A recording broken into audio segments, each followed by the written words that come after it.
Season 3 starts today here at Newcastle. Just a little bit of closure. Lewandowski did go to Real Madrid to be an impact sub on £215,000 a week. Yeah, I can't really compete with that. How's it going, folks? Welcome back to episode number 17 of our Newcastle Let's Play here in FM22. Today, we're kicking off season number 3. A live com doubleheader coming your way. Brentford and Tottenham, the opposition. Two games that if we want to achieve the expectations for this year, we really need to be winning. Tottenham have not been very good in this save game, and their prediction for the season is 8th. As for ourselves, the media are backing us for a 5th place finish, and the board expectation this year is Europa League football. So we're going to have to live up to those expectations. Of course, yesterday was a transfer special. We've done a little bit of business since then, though. So let's talk about it. We have made a sale. Pablo Torre has left the building, everyone. Look, Pablo Torre will have a spot in my heart forever for what he did for our Racing team last year, but he hasn't really developed. He's been here for 2 years. We've sold him on to Monaco for £6.5 million. At 20 years old, he's just not going to become a player good enough for our team. I've decided to cut my losses, made my peace with it. He has left us. Elsewhere, another kind of playmaker-y type player who's left us is Farias, this time out on loan. Really struggled to get some regular minutes last year, so we're loaning him to River Plate over in Argentina. He's got 2 goals in 2 appearances. I think he's just going to tear up the league for them. At 20 years old, though, regular first-team football is critical, and the fact he's going to get that there is a massive win for us. Now, you might have spotted on the ins, there is one player that we have signed, and if you played FM over the last few years, you've probably encountered him. Florentino Luiz has signed for us from Benfica. We picked him up for £2.7 million in the last year of his contract with them. He is being loaned back to Benfica, and really, it's just one of those situations where for £2.7 million, he's a very, very good defensive midfielder. Not perhaps as good as he's been in previous football managers, but for us, he would be a pretty useful squad player. Has great mentals, great defensively. Out on loan for this year, we can bring him in next year and see how he's looking. Worst case scenario, we make a pretty penny selling him on. Now, a couple of transfers I was meant to talk about yesterday, but they didn't quite make it into the episode because I didn't want to keep it too long. We've picked up a couple of youngsters for the future. Andy Harwood has signed from FC Copenhagen, 17 years old, English left back, looks very, very good. Could be interesting to see how he develops ahead of moving to us when he turns 18 next summer. And perhaps the most exciting player of all the players we've signed is Derry Mascarenas. Now, this guy, he's 15. I repeat, this man is 15 years old. We have signed him from Porto for £12 million. He won't join us for 2.5 years, so it's going to be interesting to see how he develops in that time. But he's very, very good. And whilst he does lack consistency, I mean, if you saw a player this good who was 25, he'd probably be worth £12 million. I feel like we've got a great little bargain here. Very excited to see how he develops. Hopefully his physicals are going to really come into their own in the coming years as he kind of grows up a little bit. I'm hoping that Porto will give him some regular first-team football. Yeah, an exciting one for the future. I can't wait for him to play for us because when he does, we can chant his name to the tune of the Macarena and I can do the full dance for you all. Now that I think about it, maybe that's a reason for you guys not to want him to join. He wants to see me dance. Now, something I talked about last season was our inability to break down weaker teams. When I looked back at our results in the Premier League, we were dropping so many points and slipping up so much against teams, well, we just couldn't break them down. They would sit deep and defend well. And whilst obviously that is how we like to play with our 5-at-the-back system, and it worked quite well. We had the second best defence in the league. Ultimately, we dropped a lot of critical points in games where we need to be winning. So in terms of this system and its issues, one of the biggest ones is just an inability to hold on to the ball. We don't have a lot of possession. When we don't have the ball, we're going to sit deep, sit in our own half, tire teams out, kind of make them wear themselves down and then try and catch them on the break with our quicker players. Against the big teams, that's fine. But for example, today as we take on Brentford, I feel like we have to be a more dominant team. We have to be a team that really go for things. So I've kind of evaluated things, reviewed the players that we have, how we can line up. And for this year, at least in games like this one against Brentford, we're going to be trying to play a 4-3-3. Now, I will hold my hands up and say it's not the most interesting formation, but there's a reason it's a popular formation in football. It's because it's effective. And with this kind of system, we crowd out the midfield a little bit more. With ball-playing defenders, we can play it out from the back, dominate possession. We're going to look to press high and press when we lose the ball. Really try and win the ball as high up the pitch as we can. We have players with great stamina and great work rate. We are a team that are capable of pressing, and against weaker opposition where their players perhaps aren't as good on the ball, it makes way more sense to make use of that. So we're going to give it a trial run today. We'll see how it goes on. Of course, throughout the year, we'll probably look to tweak little bits, but this system is really designed around trying to dominate the ball more, really trying to take the game to weaker teams in a way that we haven't in the previous few seasons. In terms of the team for today's game, Van der Voort in goal with Livakovic injured. Luca Digne is going to make his debut at left back. At right back, Livramento also comes into the team. In this tactical system, we are playing with complete wing backs on attack. And in these two wing backs, we've got two players really capable going forward, which I think in terms of creating overloads in the wide area against weaker teams is going to be super good. In the defence, we're going with Tomori and Mukiele at centre-back, a really athletic pairing, a really quick pairing. The reason that I'm quite happy to play these two guys is we're playing with such a high line, and with wing-backs going forward, they're going to need to cover getting back, and their athleticism allows us to play that high line without the risk of speedy forwards getting in behind on the regular. At defensive mid, we're going to go with Godfrey for today's game. Of course, signed from Everton. If we just have a quick look at him as a defensive midfielder on defend, very, very well suited to this role. He comes into the team ahead of Martinez, who I am still potentially looking to sell on. Whether or not we can actually move him on in the next 10 days or so that remain of the transfer window remains to be seen. Godfrey, of course, can play in a back three. He's a very, very capable defensive player. In the midfield, Declan Weiss makes his debut. In this system that we play, he will be playing as a box-to-box midfielder, which might seem a little bit odd, but as you can see just looking at him, he is very, very well suited to this role. At centre mid on the advanced playmaker role on attack, we've got Musiala, who of course signed a new contract with the club. Almada starts today out on the left inverted winger role. There is the kind of world in which we swap these two players around if they're not performing well, similarly to how Gabriel Barbosa and Adeyemi can be swapped because they're both left-footed players who can play striker and right wing. There is an option to change things around there. And of course, up front, as I've mentioned, Adeyemi is out on the right. Gabriel Barbosa is up top. Unfortunately, Calvert-Lewin out for 4 days to 2 weeks. Anyway, we're going to get into this one. Brentford, a good team. They've established themselves as a Premier League club over the last couple of years. Thomas Frank is still their manager. However, in our grand expectations and our grand aims, really, of securing Champions League football for a second consecutive year, this is a game we really need to be winning. And looking at Brentford's system, they are playing with a lot of men behind the ball. So this should be a pretty good test of our new tactic and how it breaks down these kind of teams. I'm hoping that we're going to get off to a great start and win convincingly here, and it's going to ease my nerves.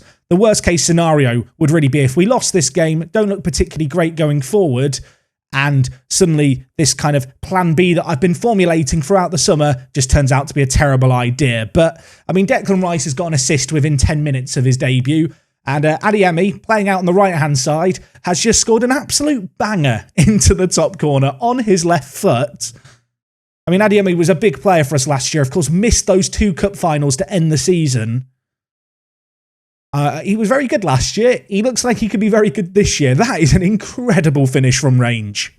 So far, so good here. 54% of the ball is really what I want to see. Last year, there were many games where we'd end up below kind of 45%. And whilst I don't necessarily expect us to dominate possession with 60 to 70%, having the ball more and having it in more advanced areas is certainly the route I want us to see, well, us going down. You can see here, defensively, we've looked solid. Brentford have created absolutely nothing in this half. At the break, just the one highlight to speak of, but we are winning 1-0. With an hour gone here, Ben Godfrey's just picked up a little bit of a knock. I'm going to take him off. No point in risking him. Zakaria is going to come in to play defensive midfielder. Elsewhere in the team, Musiala's been okay, but Almada has also been okay. I'm going to try swapping them around. We're going to just alternate them. Musiala going to play as an inside forward rather than as an inverted winger just because his crossing's lacking. So, yeah, I mean, look, we're winning 1-0. We're dominating. I can use this as maybe a chance to experiment. Of course, if now Brentford score, I might start weeping a little bit. Although that maybe isn't going to be the case. Gabby's bringing it forward. That is a naughty tackle, isn't it? I mean, that's just a second yellow card. He can't argue with it. Brentford down a man. We're up a goal. That should be this game all said and done. Throwing in the wide area here. Luca Digne giving it short to Almada, who, I mean, pings it to Tomori, who alongside Mukiele are pretty capable of spreading the ball from deep. Almada whips in. Adeyemi scores. Maybe Almada should play in the middle with Musiala out wide. Maybe I just need to experiment and change things around. I feel like at the moment our team is a Rubik's Cube. I use this analogy a lot. If you're a long-term viewer, you know the Rubik's Cube analogy. We're just, we're fiddling with it. I don't really know what the exact solution to a Rubik's Cube is. I've never learnt it. But we'll experiment, we'll change things around, we'll see how close we can get to getting all the sides to match. And once we've figured out what works, we'll stick with it. Sutar to Nandes. There is, 20 seconds left of this game? Is this a pointless highlight, Football Manager?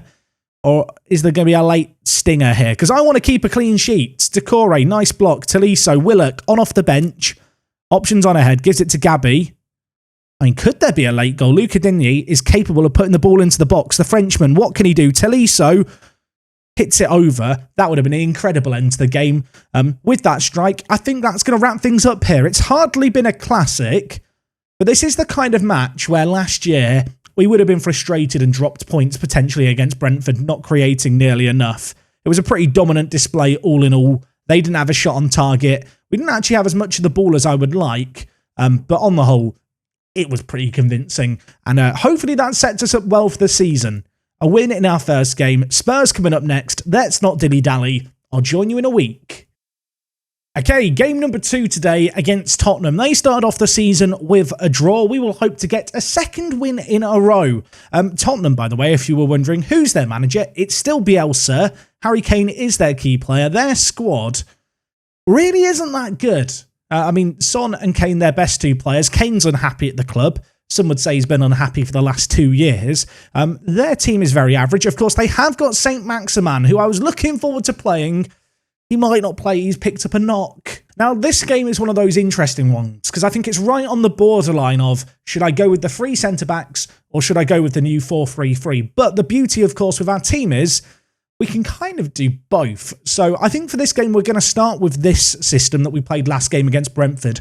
I am wary of the fact that they play a very similar shape with wide attacking players that might look to exploit the space behind our wing-backs. So we've got to be a little bit wary of that. I've also just realised our assistant made a load of under-23 players available. Well, for the under-23s, they're now all ineligible for today's game.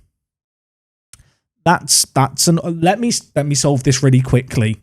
I'll level with you. Not a great scenario where my assistant has made first team players available for the under-23s on the day that we have a game so they can't play in 2. What it does mean is Gary Frame is on the bench. Gary, congratulations. You're like a prize winner. I might bring him on if we need a goal.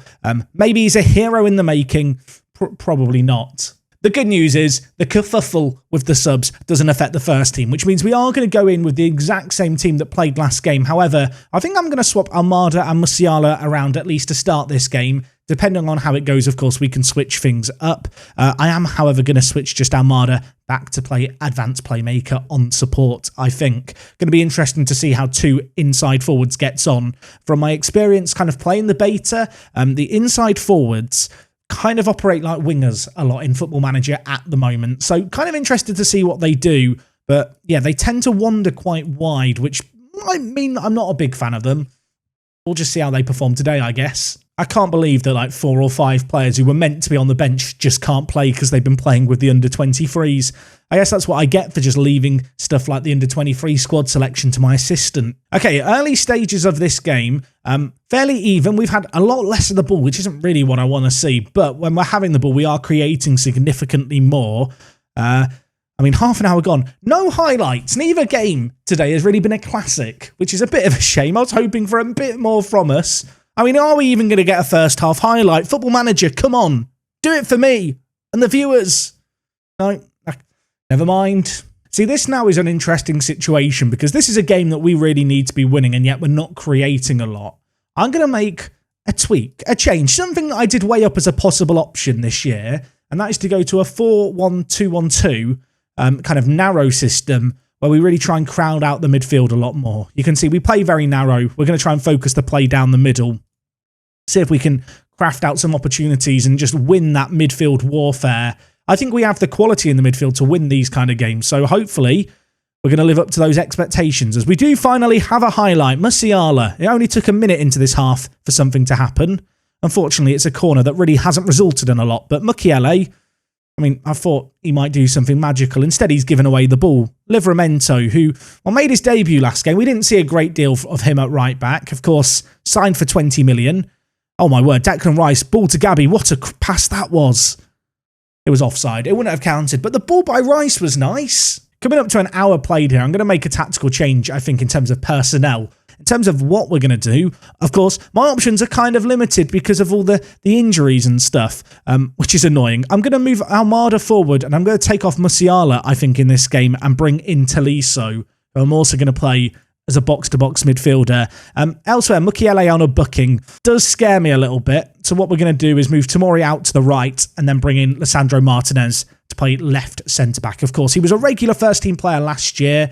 Didn't quite live up to my expectations, I feel like. I mean, we really need a goal here. We're not creating nearly enough, but we are dominating the game by all accounts. I mean, is there anything going to happen here? I don't really want to go too much more attacking, but I feel like as the home team, it's our duty to go more attacking. You know, we have to be the team looking to get that all-important winner. We're going to look to get the ball into the box quicker. And whilst 0-0 isn't a great result against Tottenham, I guess it could be worse. I mean, I almost feel like I owe you another game. Should we go and do a third match? That was awful. You know, we're going to go and do a third. I'll be back in a moment. Okay, this is an unscheduled third game, but given what we've seen, we have to be better in this one. Away from home against Fulham, I really like Craven Cottage as a stadium. It's a really good away day, even if the toilets are horrific. Yeah, that's right. You get a toilet review for a football stadium in an episode from me. That doesn't happen very often. There you go. Fulham fans, you can let me know what you make of the Craven Cottage toilets, I guess. Look, we have to change things up here. We have to be better. We're taking on Fulham away from home. I'm sticking with the new system. I'm sticking with it because I feel like we've got to give it time. Rome wasn't built in a day. In terms of tactical tweaks, Adeyemi is going to play up top with Barbosa out on the right-hand side. I do feel like today we have missed Calvert-Lewin kind of spearheading our attacks. Of course, Livakovic is still out injured, so he's not available today. At the back, we're mixing things up slightly. Martinez is going to start. That means that Mukiele is dropped for the game. Been a little underwhelmed by him so far. Elsewhere, and Babu is going to come in for Livramento. And you know what? I wasn't sure if I was going to do it, but I am. Michaelenko is going to come back in at left back. We're going back to the old faithful. There's a few different players who I could possibly bring in, the likes of Willock. I did possibly weigh up bringing on to play as an inverted winger. Do I want to do that? You know what? Let's mix it up a little bit. I'm going to bring in Willock. Maybe he can be the difference maker. I don't want to be too reactionary here, though, because ultimately we kept 2 clean sheets. We just need to find a way to break teams down. I'm hoping that with this shape here, with this personnel, and also with a couple of changes in instruction, we're no longer working the ball into the box, and we are going to play a little bit more direct. Maybe today the goals will flow. Now, of course, it goes without saying, when you come into a new season with a kind of new tactical approach, there is a period of players getting used to the system, getting used to the changes. So I'm not going to write things off if we struggle in this game here. And given the fact we're having an early highlight, I want to believe it's a reason for optimism. Willock to Gabby, hits it on the volley. The Joe Willock change is genius. Maybe Joe Willock is the man to save our season. The fact I'm talking about the prospect of Joe Willock, of all players, being the man to save our season 3 games into the year doesn't bode particularly well. But a couple of changes we've made in terms of personnel and positioning, it's paid off with an early goal. 2 minutes into this game, we have a breakthrough. Okay, let's see if we can build it out from the back here. Declan Weiss, Musiala, loses the ball in a pretty disastrous area to lose it. Brooks to Almog. Kadewere hits it straight at Van der Voort in goal, who hasn't really got a lot of credit so far this episode. He's kept 2 clean sheets as our second choice goalkeeper in his early 20s. Look, he's playing great. Ball forward, nodded on by Adeyemi. Willock, what can you do, Joey Willock? He's got 1 assist already. Could he get another? Zakaria, edge of the box. Mbabu, back in the first team Mbabu today. I feel like Mbabu is a bit of an unsung hero. Probably feels hard done by for Livramento to take his spot, to be honest. Still in possession. We're knocking it around nicely. This is what I want to see from this other system. The ability for us to really commit men forward and pen teams in at the edge of their own 18-yard box and break them down. I mean, the early signs here are good. We didn't see any of this in the previous couple of games, but in this match here, we look dominant. We need goals, though, to show our dominance. And, well, Mbabu very nearly got one, just wide of the post there. Straight into another highlight. This is a relentless early opening. Maybe this match is the match to make up for what we've witnessed in the first 2 games, because there was not many highlights in those ones. In fact, I think we've had more highlights in this already. Not really enjoying this highlight, though. Almog, back post, and Babu beaten in the air. Maybe I should have played Livramento. Maybe Emerson Royal should be in at right back. I do feel a bit bad for Emerson. I am still trying to sell him, along with a few other players. He was pretty good to end last year, but, well, I've signed Livramento now, and I feel like I've got to commit to Livramento as the project. At 20 years old, he needs regular first-team football. Of course, I say all of this, having dropped him for this game. 28 minutes on the clock, throw in, given away. Gabby dinks it forward to Adiemi, who looked great in our first match. Got 2 goals then. Can he turn provider here in the wide area? Gives it inside to Gabby, and Babu hits it. Why are all the chances falling to Mbabu? Wasn't a bad effort on goal. It might even still result in something here. Musiala buries it. I think he was offside. I might be wrong. I've been wrong before. I am wrong. If there was a game called Linesman Manager, I wouldn't be very good at that one, but we'll take it. Musiala, a rare goal for him. Hasn't scored all that many, but that was a tidy finish. Giving him a new contract. Maybe he is going to be the star man I always dreamed he could be this year. So at the break here, it is 2-1. We've been very, very good. Bit unfortunate that we conceded that 1 goal, but we're having a lot of the ball, completing a lot of our passes, creating a lot more. And I'm feeling cautiously optimistic about this second half and the prospect of using this kind of slightly adjusted system in these kind of games. I feel like there's going to be a period of kind of figuring things out. And maybe I'm wrong. Maybe I'm completely... It's 2-2. It's 2-2. Should I have a meltdown? It's another cross to the back post, and I don't know if it was Mbabu's man. I mean, who was stood in our goal there? Who was that? Mbabu was just stood in our goal for that chance. Probably should have been marking his man. Coming up to an hour played in this game, I think we need to make some changes. Tomori on a booking scares me, so I'm just going to play things safe by bringing in Mukiele. Elsewhere, Adiemi's not had a particularly good game up top. I am going to bring in Ransford Yeboah to play in the striking position. He's been a good little player. He's developed nicely. I'm still keeping my faith in Ransford Yeboah. Maybe he can turn up today. Do I want to make a third sub? You know what? I think I do. I'm going to take off Declan Weiss, and the man I'm actually going to bring in is going to be Tolisso. This feels like the kind of game where we might need a Tolisso screamer to get the result. Willock, Musiala, edge of the box, drifting inside. Can he pull the trigger? He does. It's blocked, but still with Mbabu, who's going to be fouled, and surely that's a second yellow. Apparently it's not. Ransford Yeboah over the free kick, hits it, hits the post. He nearly had the dream impact on off the bench within 5 minutes. If we don't win this one, it's a pretty poor start to the season in games that we really need to be winning. We've not been nearly convincing enough. At the same time, the way this game has gone, I've got faith in the lads. I feel like this is a game where we're going to break them down, and as they look to tire, we can capitalise. Willock to Michaelenko, back in at left back. Quiet game so far. Can he pull something magical out here? To cross deep, inside to Ransford Yeboah, and we'll take that. That's why I've kept my blind faith in him. Barbosa with the assist, Ransford Yeboah with the goal, and whilst it's safe to say we've missed Calvert-Lewin today, we've missed our main striker, who's of course injured still for another week or so, we have the capability of scoring goals. Gabby whips in on his weaker foot, and that is as simple a header as he's going to get all year.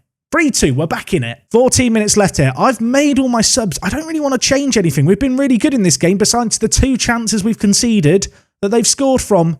It was very nearly 3 chances that they scored from. If we get a 4th, I can relax a little bit. That's the ideal scenario here now. Allow me to enjoy the last 9 minutes. Mukiele brings it out from defence, and Babu to Gabby, who's already turned provider once. Can he turn provider again?